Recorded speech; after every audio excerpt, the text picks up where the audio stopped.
you're in France right at the moment. Is there such a thing as a French bluebell? Oh, illuminate, yeah, blue and white. So in France, they're called clochettes, and there are a lot of them. I always thought bluebells were just an English thing, but they're bloody everywhere here.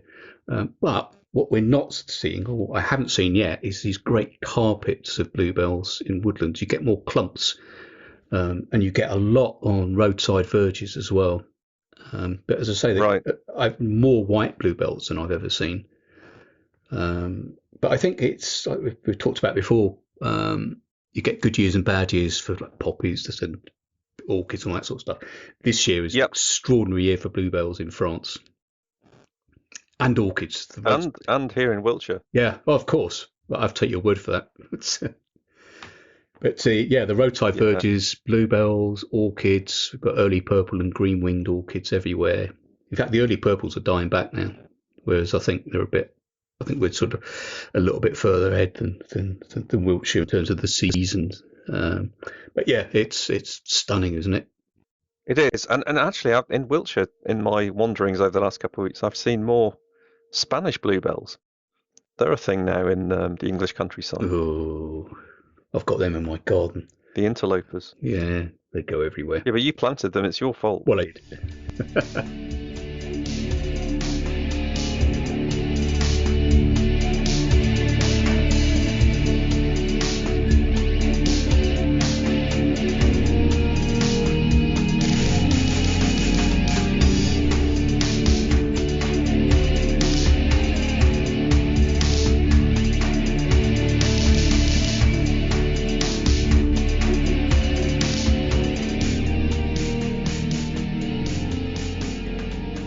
So welcome to another Hidden Wiltshire podcast. 3 weeks since our last one, actually, because we're kind of getting realigned around this new schedule of one a month. My name is Glyn Coy. I am the person behind Hidden Wiltshire, and with me, as usual, I have my podcasting buddy, Monsieur Paul Timblett. Indeed, the Monsieur is very relevant right now because we're recording this in that strange scenario around this time of year where I'm stuck in Wiltshire and you're stuck in France. Yes, although on a glorious sunny day like today, I wouldn't call it stuck. Mind you, looking at your picture, you've found a glorious sunny day there as well. Yeah, I'm being shone on by sunbeams and sun rays. Yes, there's a little. Of course, people listening to this can't see this because this is a podcast medium, not video. I can see a shaft of light picking out the right hand side of your face. Yeah. Whereas I'm sitting in the attic, which feels like the attic of my house. Not quite in the dark, but I've got a skylight above of your chateau.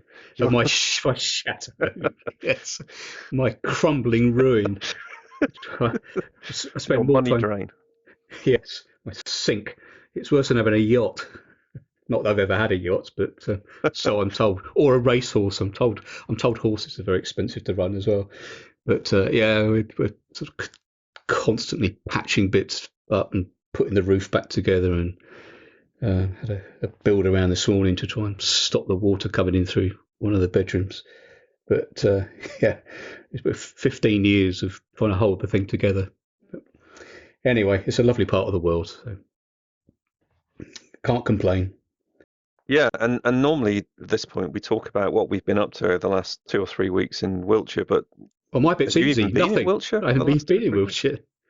Yeah. So, well, by the time this comes out, I've been here exactly 2 weeks. So, I did do some stuff in Wiltshire since the last podcast, which we can talk about.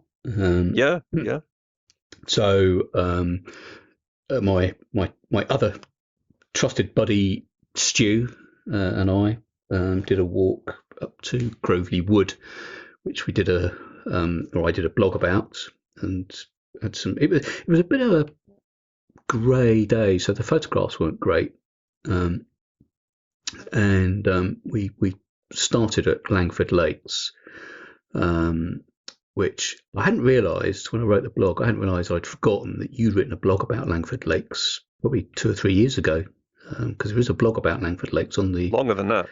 Oh, is it? Really? Yeah, years ago. Goes right back to the beginning. We started our walk down at Langford Lakes, but the whole objective of the day really was to go up to Groveley Wood.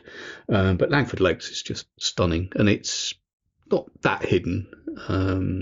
Plenty of people know about it, but it's surprising how many or how few people actually know about it, or sorry, actually go there. That's what I'm trying to say. Waffling here.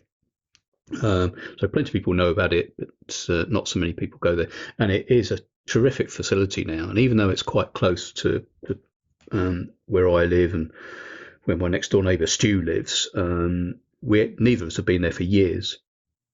And there's a brilliant cafe there now. I mean, the cake is just awesome. And we very nearly sort of just stayed there all day because it's got like a sort of deck outside the cafe, and you look over one of the lakes, and you can just sit there drinking coffee and eating cake and watching the bird life. That was terrific. But yeah, we did eventually get up to Groveley Wood and had a really good day up there. And if you read the blog on the website, and I will link to it in the show notes, we made a really interesting find up there, and not a thing but a person.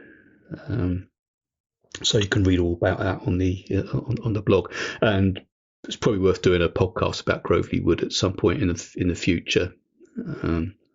Again, not hidden, but there are hidden aspects to it, and it is a stunning place. And you've got we've done one on the Great Ridge, haven't we? We have, yeah. Which is the sort of next wood along, yeah.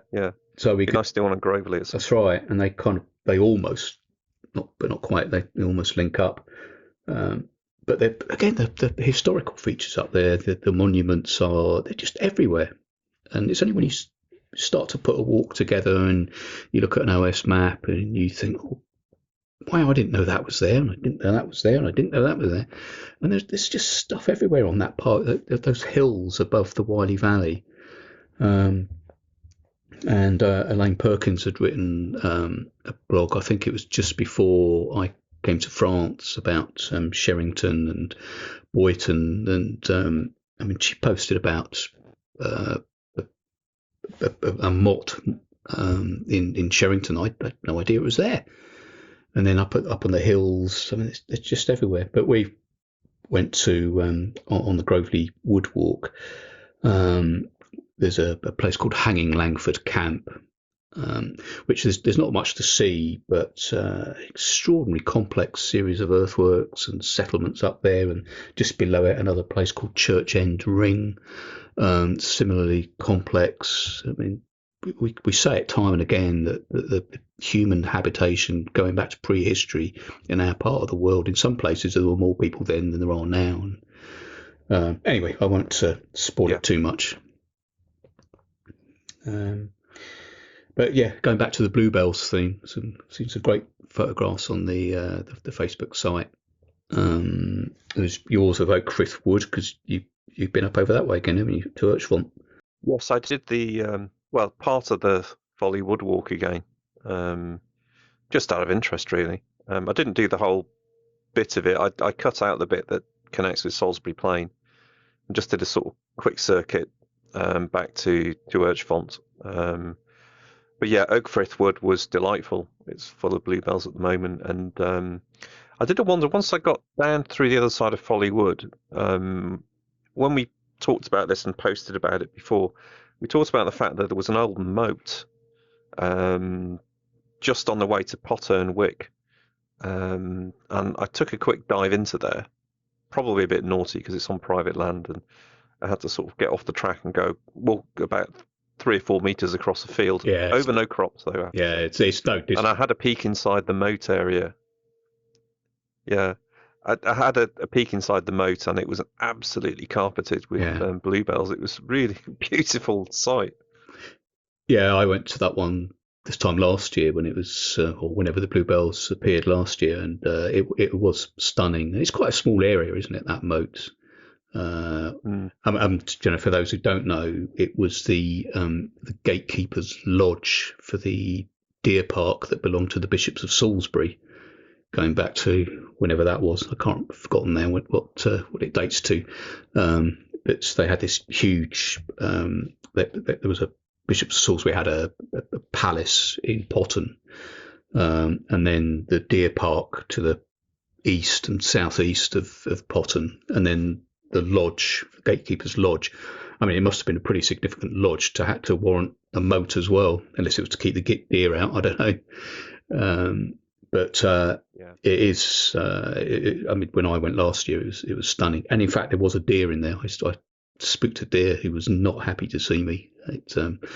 You ever hear it? It was a stag. It was only a roe deer, so not very big, but it was kind of like roaring at me, like, get out of my wood. Yeah. It's beautiful. But one other thing which is quite pleasant in the Wiltshire landscape at the moment is rapeseed. It's really bright yellow at the moment, very fragrant, and there seems to be a lot of it around. Much more of a rapeseed crop this year. It's my impression anyway. I don't know whether that's true. Yeah. I think we've talked about this before. We talk about it every year. Well, yeah, we do talk about bluebells every year as well. But I think rapeseed is kind of, it's a bit Marmite, isn't it? Because I mean, certainly my wife, it just triggers hay fever in her, and she finds it really. I don't know if intrusive is the right word, but it really affects her. And then I was walking past a rapeseed field last weekend, literally alongside it, and the fragrance from it was almost overpowering. Yeah, it is. Yeah. And I was thinking at the time, I thought, thank God I don't have hay fever. Yeah, I would be screwed right now. Yeah. But just on the subject of bluebells again, I mean, so it's Oak Frith Wood. There was the moat at near Potton. Elaine had posted some pictures of Bentley Wood, and I think that was the difference that struck me about here in France and there in Wiltshire, that the woodland here tends to get it because we're in the very, very northern tip of Dordogne. Where I can walk into Charente and Haute-Vienne from where our house is, and the Department of Dordogne had an initiative to get landowners to manage woodlands better. And because of French inheritance laws, people all over the place own little parcels of wood, and they all merge one into the other. And friends of ours down the road here, Christoph's got a wood, and it's mostly chestnut around here. And then his wood joins somebody else's, and it all just merges into one huge forest. But the department was trying to encourage people to manage the woodlands better and exploit the woodland. But historically, what has tended to happen, trees fall as they do in the wind, and they just leave them, which is great for habitat. And this is why we get so many wild boar around here. They can secrete themselves away or hide away. But it's almost impenetrable. And I was trying to take bluebell photographs the other day in the valley, because we're at the top of a hill, and I went down to the valley to the river, and I got so deep into a wood. I mean, I almost couldn't get out. I got not completely lost because I had a compass with me, but just getting through it. And that's why I think you don't get these big great carpets of bluebells, because you haven't got the big open spaces. There were some areas, and I've yet to process the photographs I took, but it's much more, the canopy is more dense. They haven't got the sort of open space to sort of develop as a carpet of bluebells, so they're more clumps. So it's not as striking as it is in Wiltshire and other parts of England. I've seen some great pictures from Sussex as well from a couple of people on Instagram that I follow. Not seen any Spanish ones though, so you'd think they get Spanish bluebells in France, as it's a bit nearer than the UK, but yeah, strange, isn't it? Yeah, I think this time of year we ought to rename the podcast to the Bluebell Podcast, as opposed to the Hidden Wiltshire Podcast. Bluebell Watch. Bluebell Watch, yes. What other news? Well, you haven't been in Wiltshire either. You went away. You went to Dartmoor. I went to Dartmoor for a week. That was very nice, actually. Yeah, pictures look great. Yes.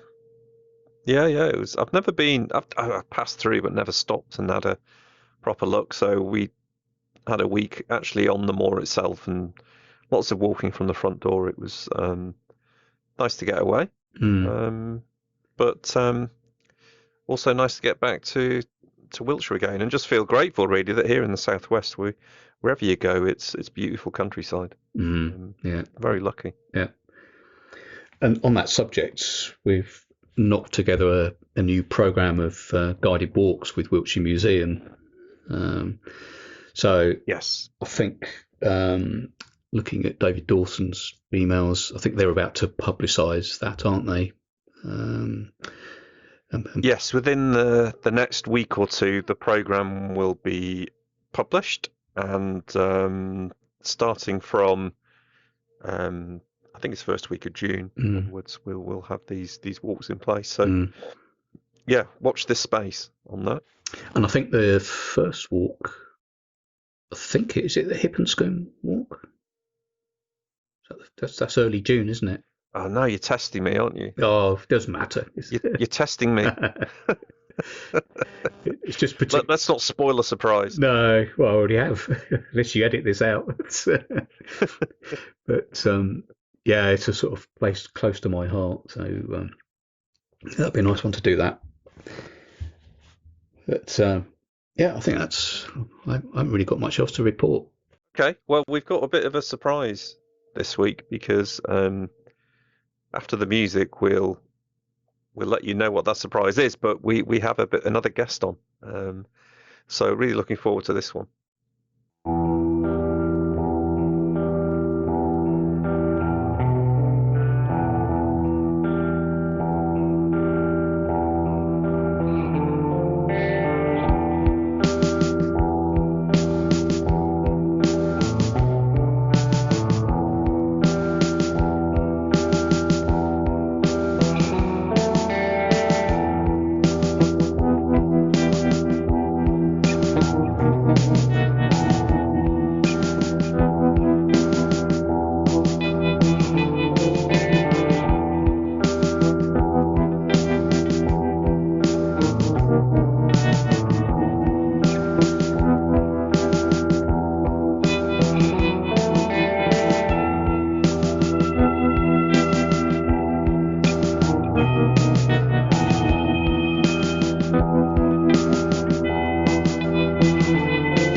Okay, so this week we have a guest, but the guest isn't in our, in inverted commas, studio. The guest is actually outside in the field. And we recorded this a few weeks ago, actually. But we went over to all Cannings and met up with Tim Dorr, who, amongst many things, has got a long barrow. As you do. He could have spent his money on a yacht, but he spent it on a long barrow. Exactly. He's built a long barrow from scratch. So there's a fascinating story behind it, but we actually went inside with him and just have a listen, see what you think. So I'm here with Paul this morning on another field trip on the outskirts, I think, of all Cannings, isn't it? Yeah, it's all Cannings over there. But we're in the foothills of Pewsey Downs, really. You can see Rivalry Camp, the White Horse, Adam's Grave in the distance. But this morning we're here with local landowner and farm owner Tim Dorr. So good morning, Tim. Good morning to you. And we're in a strange situation. We're actually stood outside a long barrow, and normally the long barrows we find in Wiltshire are quite ancient, but this one is not so old, is it? No, it's the first modern one. Yeah. That's 7-8 years old. It's just your website. You called it. Is it Novolithic? Is it Novolithic? Novolithic, yeah. Novolithic, so yeah. Tried to make up a new name for it. Oh, you made that up. That's brilliant. Oh, it's brilliant. It's completely apt, completely appropriate. The new age. Yeah, the new age. Well, other people have called them Neolithic, so I thought, well, let's try something else. Yeah. But yes, it looks like a Neolithic monument, but we were trying not to copy any particular long barrow or anything else, but the stonemason was particularly strong about the techniques, and the feeling had to relate to the Neolithic age. And there's nothing about this long barrow that the Neolithic builders of Adam's Grave or West Kennet long barrow wouldn't recognise and wouldn't know how to do.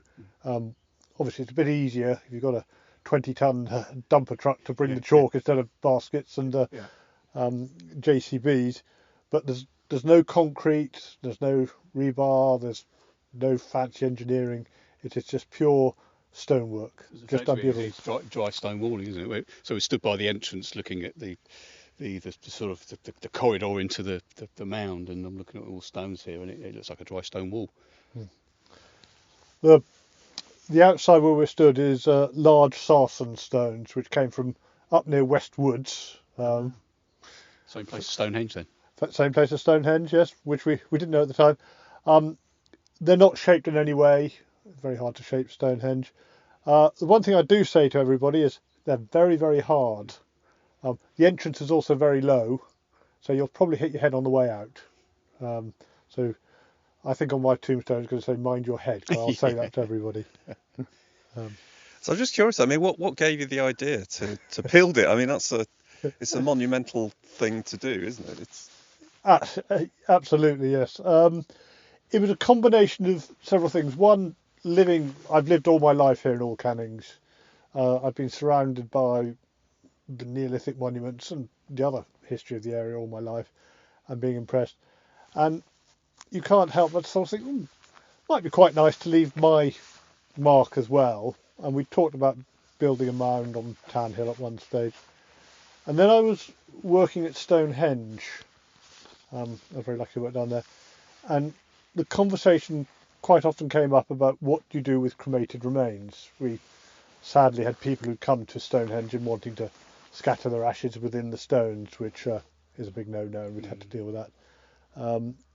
And somehow all these conversations came to, I thought, well, what if we built a barrow that people could then put cremated remains in, and would it work as a centre of solace and remembrance and somewhere that people can get to? And in fact, we've sort of gone down that way.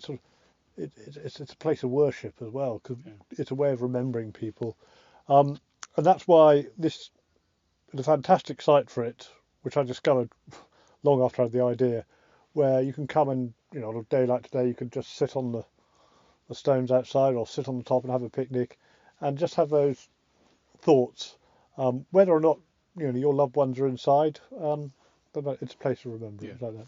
So this piece of land, did you own this before, or did you have to buy it? Okay. Yes, I own this. Because I was thinking about planning permission. How on earth do you get planning permission to do something like this? The planning, I had this great idea and we talked a lot about it, and I thought, well, maybe I'll try to get planning permission. They'll turn me down, and then I'll be able to bore people for the rest of my life about what a great idea I had, but those know nothings at the council turned me all down. Yeah, wouldn't let me down. But it just sort of sailed through, which was bizarre, because it's a very protected landscape. And what's even stranger is various other people, since I built this, have been trying to build barrows in other parts of the country, and they have had all sorts of problems getting planning applications. Really? Maybe Wiltshire Council is far better than I thought they were going to be. It would be a surprise. Because on your website there's a list of other barrows, isn't there? I think are people sort of coming to you now and asking how to do it? Yes, normally they come to me, and I'm very happy to help in any way I can, or I learn about them, and I've been able to show them pictures of this and show them what the parking and how it works. That's obviously for planning particularly. I mean, that was the other thing. We didn't have a photo of a modern barrow to show anybody, to say, there aren't any. No, this is what it looks like. And I hope that you agree with me. I think it fits in the landscape. Oh, absolutely. Well, as we were chatting before, I didn't even notice it. But the first time I came here, I walked straight past it. Yeah. It definitely blends in. So I'm just curious. I mean, how does one get interred in here? I mean, is it sold out? Yeah, it is sold out. What we we've got, when you go inside, you'll see that there's chambers, and in the walls there are niches, square boxes where you can put urns. And that's how we funded the building of it, by selling those leases on those niches. And they were all reserved within 2 years of us doing it. It was it just hit the nerve so well, which was a great surprise and a great relief to me, and also to my bank manager. But I've seen photos of you that you put on social media of this around the solstice. So it's aligned in a certain way. Yes, we're just standing by the entrance, and if we looked out the entrance, looked over to the southeast, on midwinter's solstice morning, the sunrise over Everley, which is about 11-12 miles away, comes streaming over the Vale of Pewsey, straight down the passageway and hits the end wall. We'd been out here for 2 winters before we actually built it, putting posts in the ground to make sure we aligned it properly, and then as soon as we started building it, we ran over the post with the JCB. So it was just a little bit that first winter solstice, have we got it right? Yeah. And we have, and as you say, there's photographs on social media, there's even a short video. It's just spectacular when it happens.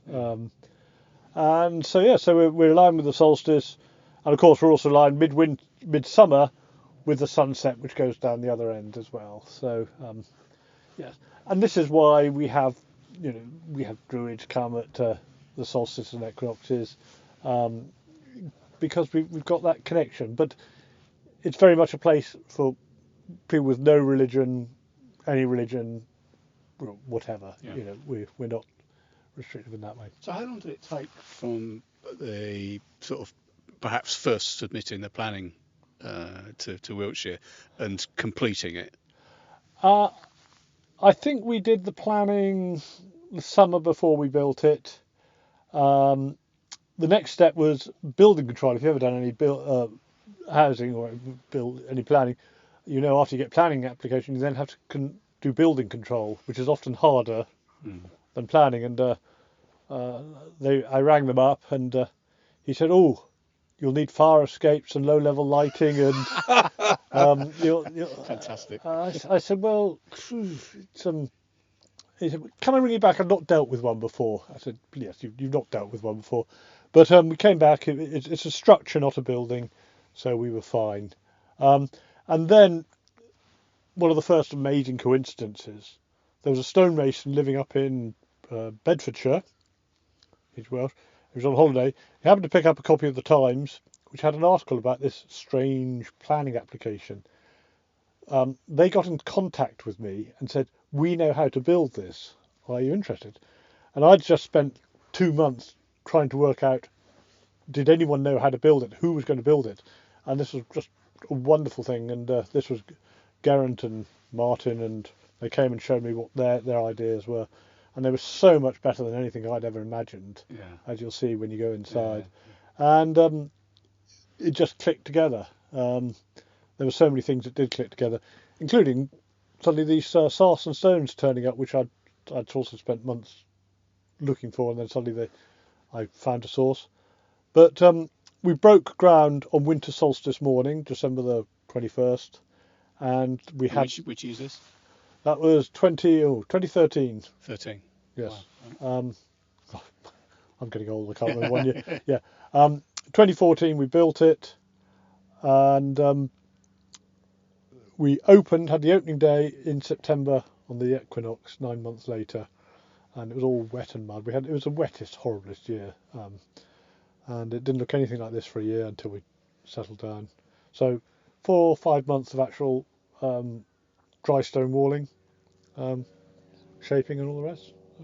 So looking at it now, I mean, it's covered in grass, it sort of blends into the landscape. When you first built it, was it white? Was it just a chalk mound? Yes, it was a chalk mound, and a lot of people talk about Long Barrows being left as white chalk mounds. I'm not completely convinced, because when you're building a chalk mound, especially by foot, it gets muddy and squashed down with a lot of people walking up and down with baskets. This was quite white because we got chalk and we had a big digger and they would bring it in like that. We then covered it with, just put the topsoil we'd taken off back, very thin layer, and then we seeded it with wild grasses, wild flowers and stuff like that. And it took a while, but it's there now. Yeah, nature will do whatever it's going to do. Yeah. So do you think then that somewhere like West Kennet, I was just trying to think, what they must have just left it white. Because people say, well, they would have stood out in the landscape. And I think it would have been left white. I don't think they'd have put the soil back on, but it wouldn't have been white for very long. No. It's surprising. We had a pile of spare chalk, more chalk than we needed, and within 4 or 5 years that had greened up, even though it was just very plain. So they might have, like we do with the white horses. Yeah, I was just thinking that. Yeah, cleaned it. It doesn't say white very long unless you do some maintenance on it. But this long barrow is like a lot of the other long barrows. Is they look their best from the side. Yeah. You're looking up a hill. At West Kennet, you think about that. You look at this, you see it on the horizon. We're looking across at Adam's Grave. We're looking at the side view. Yeah. And you can imagine if that was white, wouldn't that show up? Yeah. So they might have done, but I think the jury's out on that one.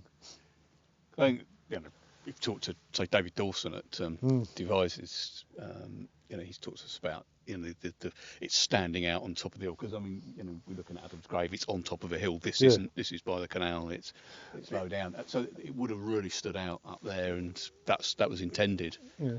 It's actually surprising. I didn't realise it until we built this. What a little hill this is on. And actually, it is on a rise, is it? It is on a rise. You look round. Yeah. I'm looking down to that lady walking across the footpath there. And we're looking down towards it. You're looking down most of the way, and from the road as you drive along, it's actually on the top of a little rise.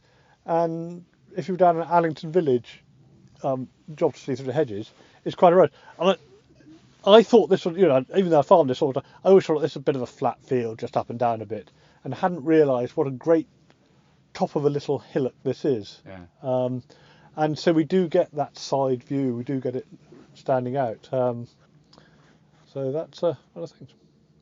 Should we go and have a look inside? Yeah, let's go and have a look inside. Right, just before we go in, I said that the entrance stones are all sarsen stones.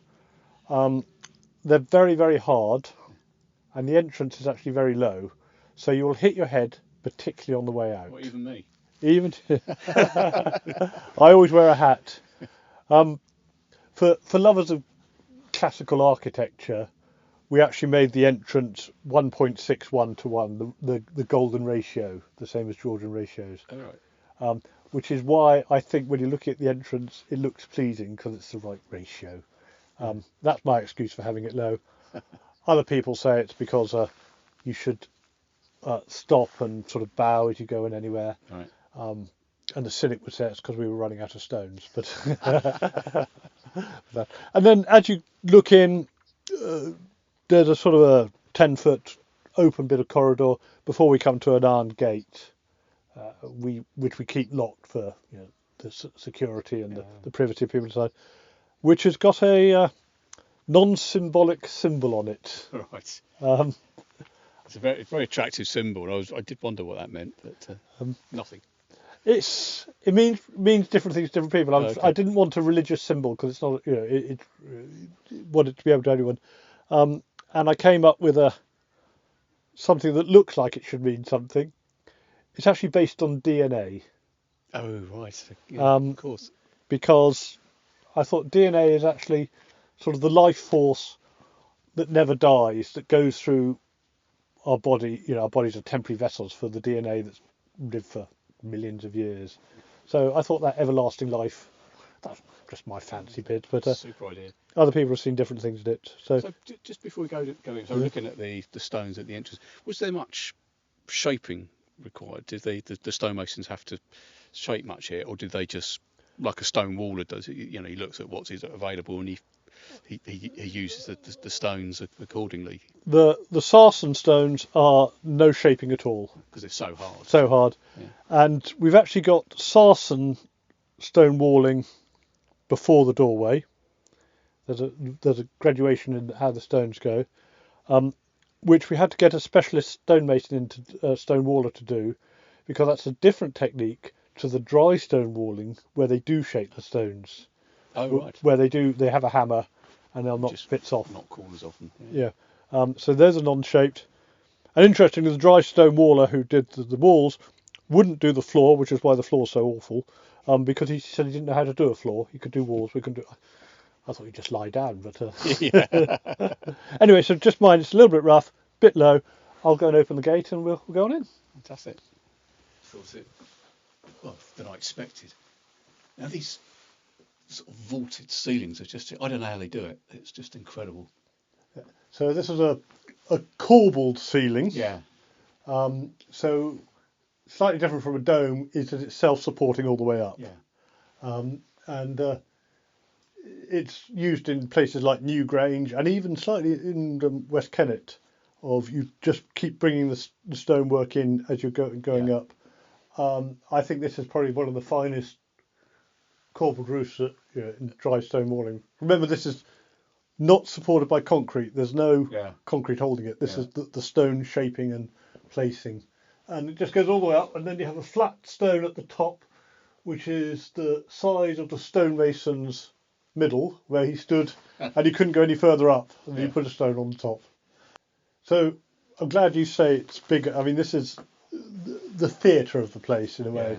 It's very rough and small outside, and I'll leave you to describe how you feel it inside. But inside, it's big and it's fine stonework, but still very natural. Yeah.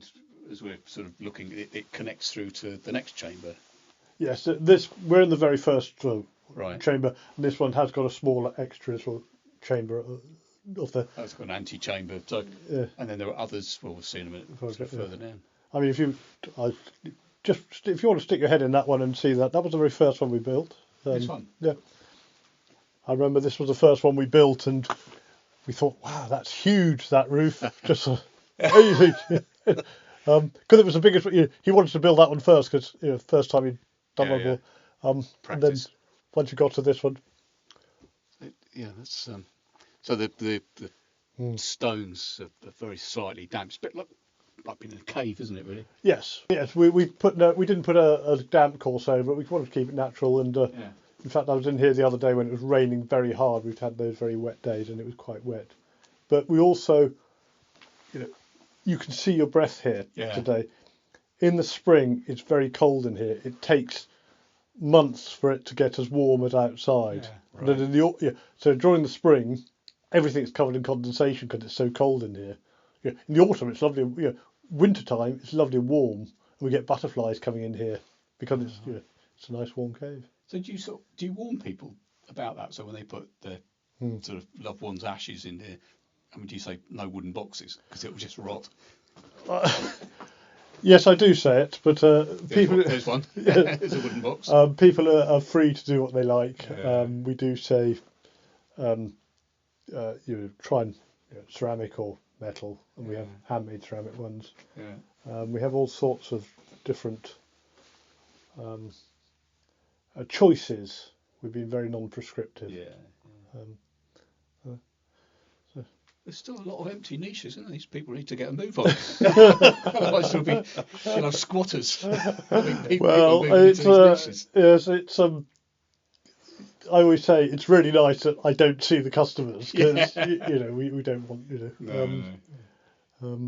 and even some of the ones that look like they are filled are actually people have just thought ahead and put a stone. In or there's one stone there. You'll see that he's got his birth date on there, but he's left a blank a bit further down. To be agreed. Yes, TBC, whatever. Yes. So yes, it's lovely that we have got so many empty ones. You don't get any sort of sense because when I came here before and just looked in, I thought. It's going to be a bit spooky in there, but you don't get any sense of that at all, do you? I'm glad you say that. I was worried it would feel claustrophobic or something like that. It feels quite sort of, I don't know, joyous. It's like a place to celebrate life, isn't it? And most of the ceremonies we have here, they turn into a celebration of life. Yeah. They provide that final closure, and people will come here, go for a meal in the pub and a drink and a remembrance and stuff like that. They're often, as joyful as you can be in those things, which is lovely, and you'll have young children running around and stuff outside. It's lovely. Yeah. No dogs. So, sorry, a small diver. Just before we started building it, I'm a small businessman, and I had a VAT inspection. The bane of all small businesses. And a woman from the VAT office came. First thing she said, "I see on the papers that you're planning to build a long barrow." I said, "Yes, but I said, right, I've got a couple of leaflets for you. We've got this plan," and they had leaflets about the VAT and capital taxation treatment for columbaries and stuff like this, which is quite good. It was all there, all prepared. They're very organised. Yeah. I said, "You're not going to let people? It's not for pets, is it?" I said, "No." So, no. Well, if it was pets, it would be 20% VAT. If it's you, it's exempt. So they've thought of everything, haven't they? Yeah. The VAT rules are quite strange. So, whilst no one's officially got a pet in here, if there's a little box alongside an urn, I don't know what's in there. No. You're not going to test it. No, I'm not going to test it. Can I just show you a couple more things in the corridor? So, do mind your head. Yeah. So now your eyes have got you'll see the sun shining down the corridor. I mean, it's not, it's not a line particularly, but it's surprisingly bright. It is, yeah. There's a candle flickering at the end, which is offering up very little light at all. But this is all sunlight. Yeah. And it's not even Not that alignment. No, lovely. So this must be incredible at the solstice. It is very good too. So, just because we built in a few little extras. There are a few. There's above your head. You just sort of missed it. There was an ammonite for people just round the corner. People who've been to Stony Littleton Long Barrow, there's an ammonite in the entrance. Right. We put one up. Yeah.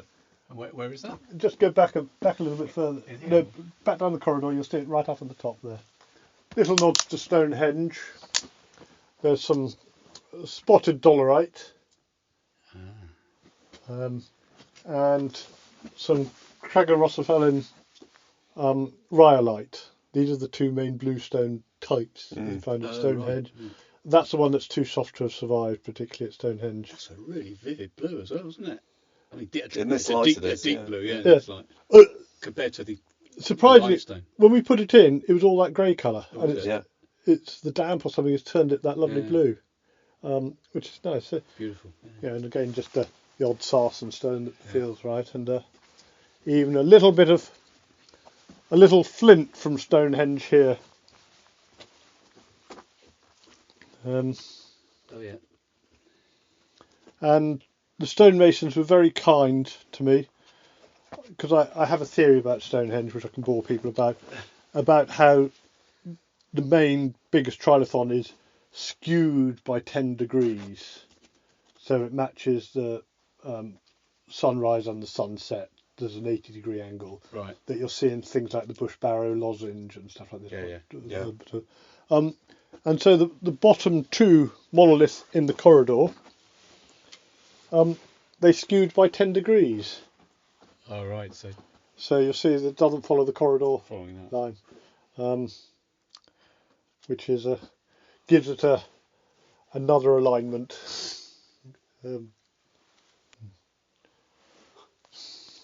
So how many chambers are there altogether? So there's 4 main chambers, side by side, and then that's one small extra chamber as well. Right. And there's also niches in the corridor. Yeah. One thing we have got is what in archaeology you'd almost call grave goods. Yeah. People are putting things that Yeah. remind them of themselves, like decanter. There's a a dog collar and some reading glasses, Yeah. Little mementos and all sorts, which is fascinating. Yeah. And to have a space where people are free and feel enabled to do that is lovely. Not enough room for a chariot, though, in it. A small car. Yeah.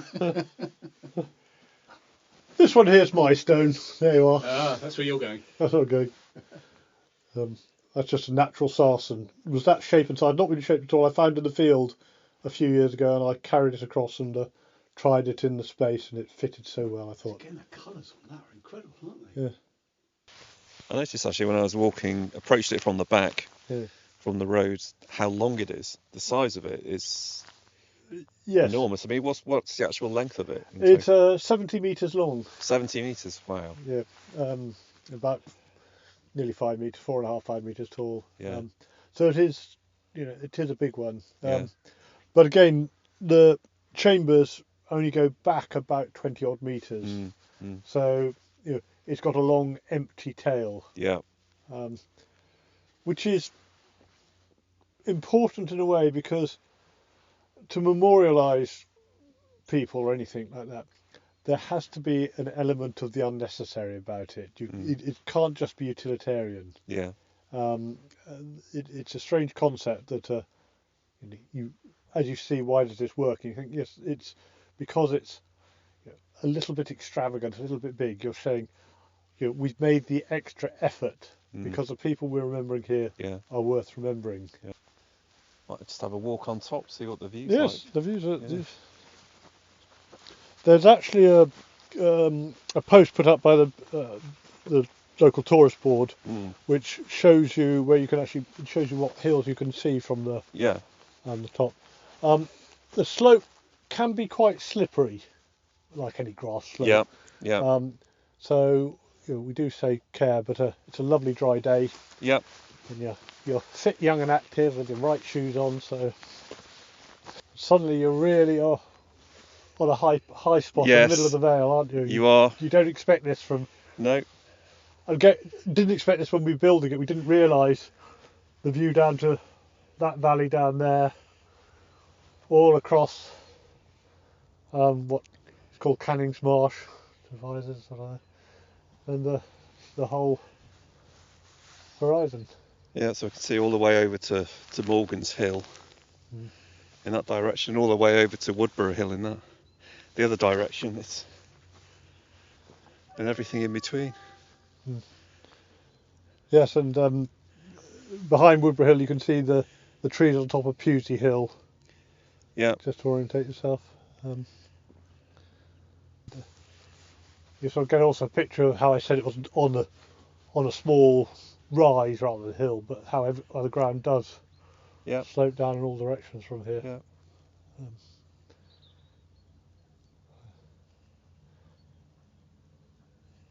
fact, when you get to the summer, you almost have to queue to be able to picnic up here sometimes. Really? It's become a bit of a magnet, has it? It has. Partly for people who've got some connection. Yeah. It's just the right distance from the village of All Cannings, which we're looking down at, sort of half a mile away. So it makes a nice little walk up from All Cannings. There's a good track. Yeah. Get to the Barrow round and back out. And also we have this byway that goes alongside it, which is part of the new circular Pewsey Vale walk they've just been releasing, so that goes alongside there. There's a King Alfred cycle route, which is sort of Winchester round the whole. That comes by it. In fact, we just had a cyclist draw in here, so we get a lot of people passing. Yeah. When you were building it, did you obviously you're putting a lot of soil back on top? Was there a sort of a ditch around it that you had to backfill, or? So yes, we're going to confuse people because we didn't ever build the ditch. Right. Because I was able to get the chalk came from my neighbour's farm where he was digging a big hole. Oh, okay. Well, again, one of these coincidences. I said, well, we're going to have to I thought we'd have to dig a big ditch. And He said, "Oh, we're going to have thousands of tons of chalk." And I think if we had to dig a ditch, maybe the Barrow would have been smaller, because it would have been a massive ditch. Interestingly, it seems all the new Barrows, all the other ones after us, have also not dug ditches. But it's just how it worked. I suppose from an aerial view, that's probably the only thing that would give it away as being not an ancient burial mound. Yes. Because you'd still be able to see a ditch around them. Yeah. Which, I'd have liked. I did think about putting a small ditch, but I don't know. It would just fill with water. Yeah. It's actually, this is a little bit of a clay patch, and it does get the ground gets very wet, and I think it only just dried up round it yesterday. So it's very. Wow, fantastic. Yeah, absolutely fantastic. Well, thanks for giving us the grand tour, and well, I hope that's given you some interest. Yeah. Just nothing to do with the Long Barrow. One thing I do know when I've had people here talking about the history of the area, which is interesting. I talk about how this is actually, we're right on the boundaries here. Top of that hill, you can't quite see it, is the Wansteig. This great defensive or symbolic barrier. The road down here where my farm is, that we can see cars you come along, is actually called the Hare Path, which is the Saxon for a warpath. Yeah.